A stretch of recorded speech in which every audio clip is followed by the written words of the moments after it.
का स्वागत है नॉलेज पार्क यूट्यूब चैनल पे। दोस्त, आज का जो हमारा टॉपिक है वो है हमारा सेल, कोशिका। कोशिका के बारे में एक एक चीज़ डिटेल से जानेंगे। कौन से टाइप होते हैं कोशिका के, इनका वर्क क्या होता है, सारा हम इस वीडियो में जानेंगे। वीडियो में लास्ट तक बने रहिएगा। तो चलिए शुरू करते हैं। कोशिका होती क्या है? किसी भी लिविंग ऑर्गेनिज्म की सबसे स्मॉलेस्ट यूनिट को हम क्या बोलते हैं? कोशिका। ठीक है, सबसे छोटी जो इकाई होती है जीवित जीवों की, उसे हम क्या बोलते हैं? कोशिका। अब कोशिका शब्द क्या है? अंग्रेजी वर्ड सेल से लिया गया है, जिसका लैटिन वर्ड भाषा में क्या होता है? सेलुला शब्द से है, जिसका अर्थ होता है एक छोटा सा कमरा। अब कोशिका में एक कोशिकीय जीव और बहुकोशिकीय जीव दो आते हैं। तो एक कोशिकीय जीव के बारे में जानते हैं। ऐसे जीव, नाम से क्लियर हो रहा है, जिसमें एक कोशिका हो, उसे हम क्या बोलते हैं? एक कोशिकीय जीव बोलते हैं।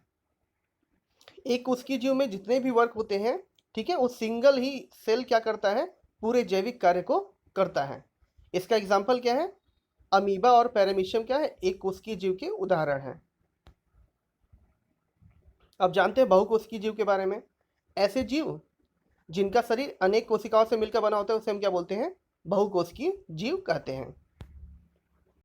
बहुकोशिकीय जीव में आते कौन कौन से हैं? मनुष्य, कुत्ता, ये सब क्या है? बहुकोशिकीय जीव के उदाहरण हैं। कोशिका की खोज किसने की थी दोस्त? तो ये बहुत इंपॉर्टेंट है कि कोशिका की खोज रॉबर्ट हुक ने की थी। और कब की थी? 1665 में की थी। किसने की थी? रॉबर्ट हुक ने। शरीर की सबसे लंबी कोशिका कौन सी है? तंत्रिका तंत्र, स्पाइनल कॉर्ड जो हमारी है, सबसे लंबी हमारी कोशिका है। और सबसे बड़ी, ठीक है, कोशिका शुतुरमुर्ग के अंडे की होती है। ठीक है, सबसे बड़ी अगर पूछा जाए कि सबसे बड़ी कोशिका किसकी होती है, तो शुतुरमुर्ग के अंडे की सबसे बड़ी कोशिका होती है। कोशिका जो सिद्धांत है, ठीक है, सेल थ्योरी किसने दी थी? सेल थ्योरी 1838 से 1839 में स्लाइडेन और स्वान ने दी थी। किसने? स्लाइडेन और स्वान ने दी थी। याद रखिएगा, कोशिका सिद्धांत। अब कोशिका सिद्धांत की बातें क्या थी? ठीक है, उसके मुख्य कौन कौन से पॉइंट थे? प्रत्येक जितने भी जीव की उत्पत्ति किससे हुई है? एक कोशिका से हुई है। क्लियर? मतलब जितने भी जीव धरती पर आए हैं, उनकी उत्पत्ति किससे हुई है? कोई कोशिका से। प्रत्येक जीव का शरीर एक कोशिकीय या तो अनेक कोशिकीय से बना होता है। कोशिका का निर्माण जिस क्रिया से होता है, उसे हम क्या बोलते हैं? केंद्रक मुख्य अभिक्रमा। ठीक है। अब कोशिका, ठीक है, कोशिका हमारे दो टाइप की होती है, प्रोकैरियोटिक और यूकैरियोटिक।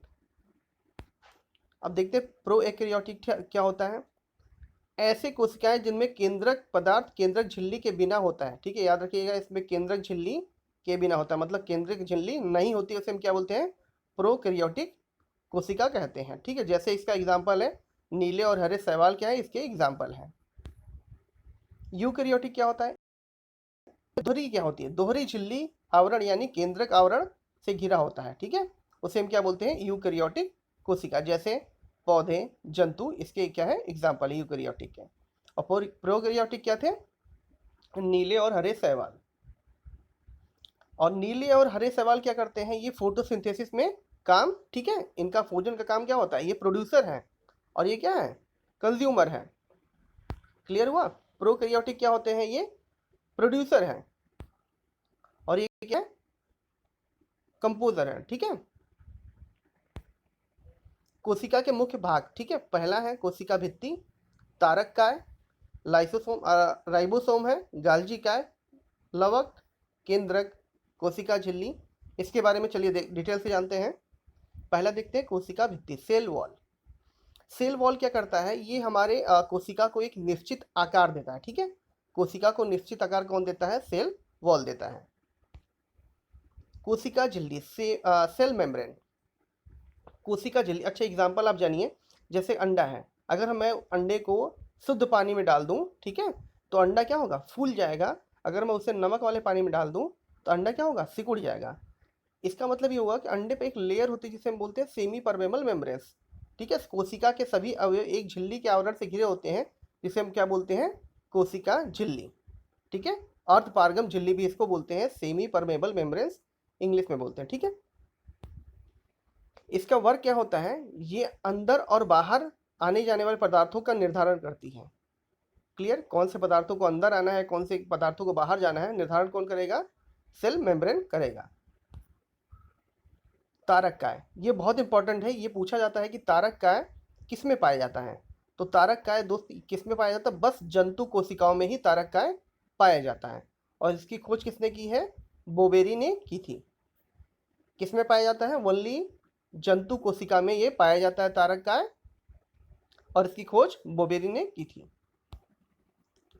तारक काय के अंदर एक या दो कण जैसी संरचना होती है, जिसे हम क्या बोलते हैं, सेंट्रियोल कहते हैं। समसूत्री विभाजन में भी यह ध्रुव का निर्माण करती है। तो मोस्ट इंपॉर्टेंट क्या इसमें है कि जंतु कोशिका में तारक काय होता है कि नहीं होता, तो फ्रेंड वनली जंतु कोशिका में ही तारक काय होता है।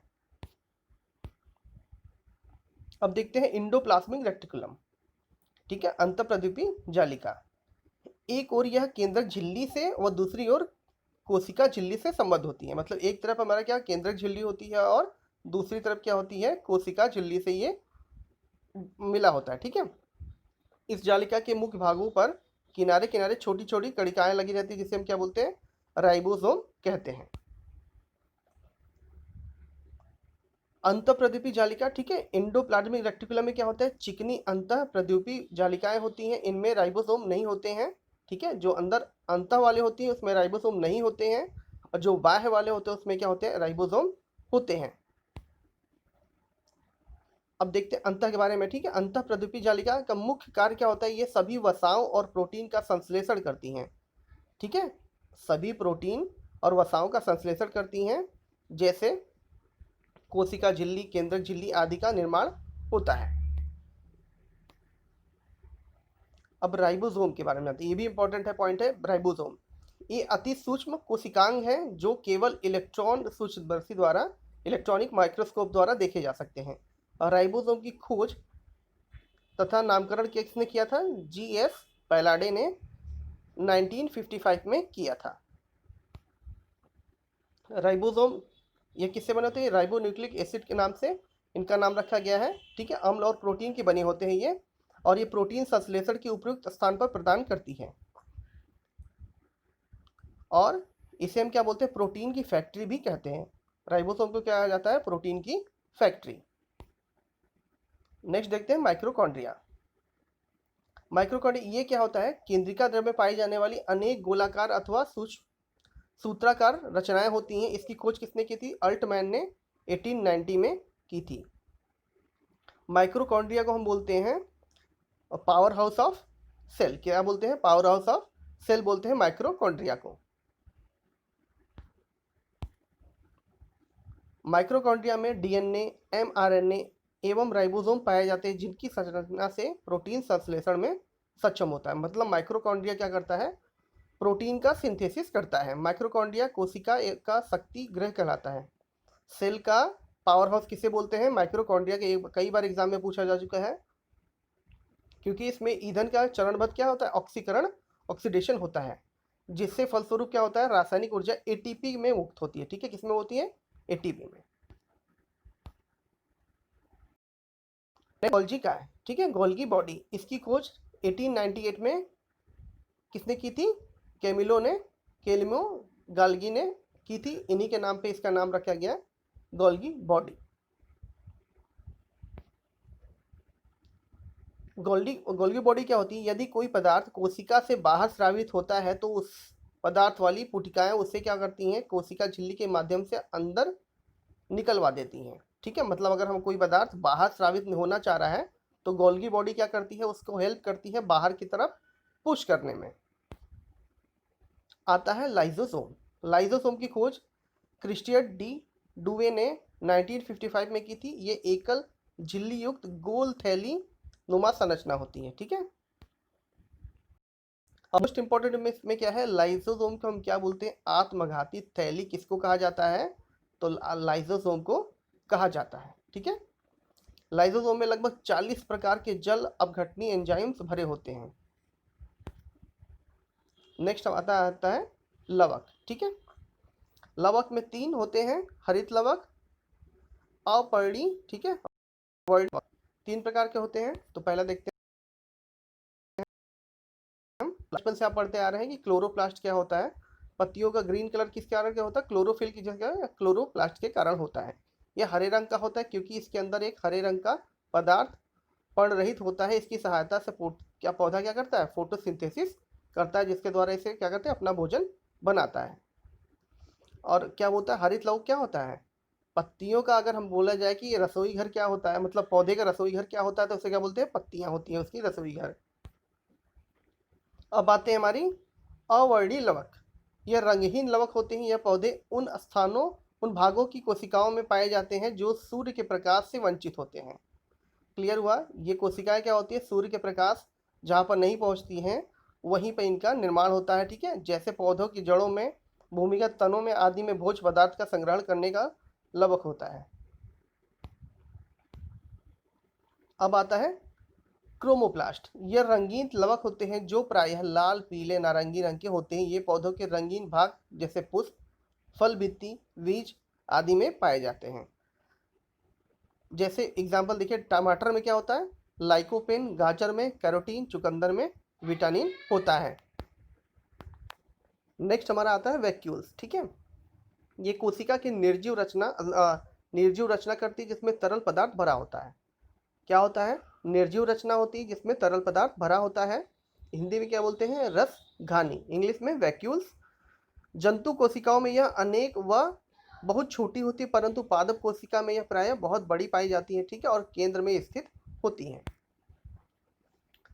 वैक्यूल्स को कोशिका का भंडार भी कहते हैं। ठीक है, कोशिका का भंडार किसी को बोलते हैं, वैक्यूल्स को कहते हैं, क्योंकि इसमें खनिज लवण और शर्करा, कार्बनिक अम्ल, ऑक्सीजन, कार्बन डाइऑक्साइड, विभिन्न रंग के अपशिष्ट पदार्थ घुले होते हैं।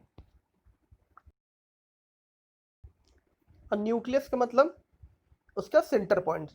कोशिका के मध्य में एक रचना होती है जिसे हम क्या बोलते हैं, केंद्रक कहते हैं।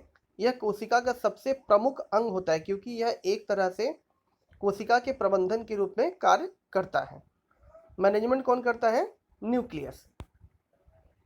न्यूक्लियस की खोज किसने की थी, 1831 में रॉबर्ट ब्राउन ने इसकी खोज की थी, केंद्रक की।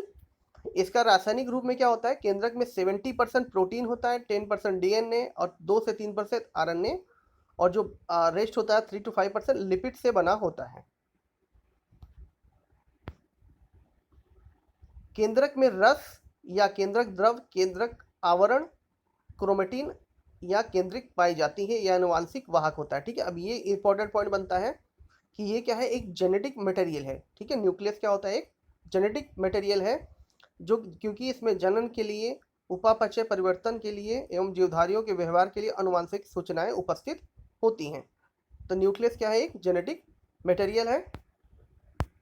दोस्त आज के लिए बस इतना ही। इसमें जितनी भी डिटेल थी सेल वॉल के लिए, सेल की, सब इसमें मैंने कराया है।